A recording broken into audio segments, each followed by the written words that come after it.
క్రీడలు ఆరోగ్యాన్ని కాపాడడమే కాకుండా శారీరక దృఢత్వానికి దోహదపడతాయని భూపాలపల్లి జిల్లా శాసనసభ్యులు గండ్ర సత్యనారాయణరావు తెలిపారు. జయశంకర్ భూపాలపల్లి జిల్లా కేంద్రంలోని ఐడిఓసి కార్యాలయంలో జిల్లా యువజన క్రీడల శాఖ ఆధ్వర్యంలో నిర్వహించిన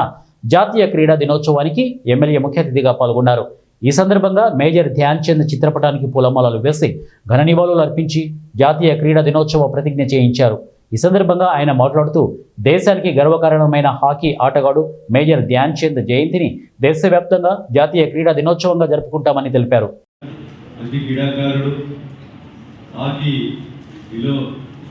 ప్రపంచ స్థాయిలో క్రీడాకారునిగా ఎదిగినటువంటి వ్యక్తిని జన్మదినం సందర్భంగా వారం రోజుల పాటు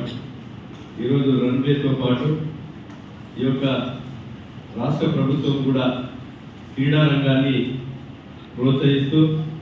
క్రీడా యూనివర్సిటీని ఏర్పాటు చేసి ప్రతి జిల్లా కేంద్రంలో అదేవిధంగా స్టేడియంస్తో పాటు క్రీడాకారులకు ఉత్తేజపరిచే విధంగా ఈరోజు సహకరించే విధంగా ఈ ప్రభుత్వం కూడా గౌరవ ముఖ్యమంత్రి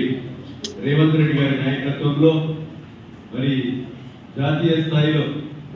ప్రపంచ స్థాయిలో కూడా క్రీడాకారులను ప్రోత్సహించే విధంగా ఇక్కడ క్రీడలు నిర్వహించలో భాగంగా ఈరోజు రాష్ట్ర ప్రభుత్వం కూడా క్రీడాకారులకు అదేవిధంగా స్టేడియంల కొరకు కూడా ప్రత్యేక బడ్జెట్ను కూడా కేటాయించి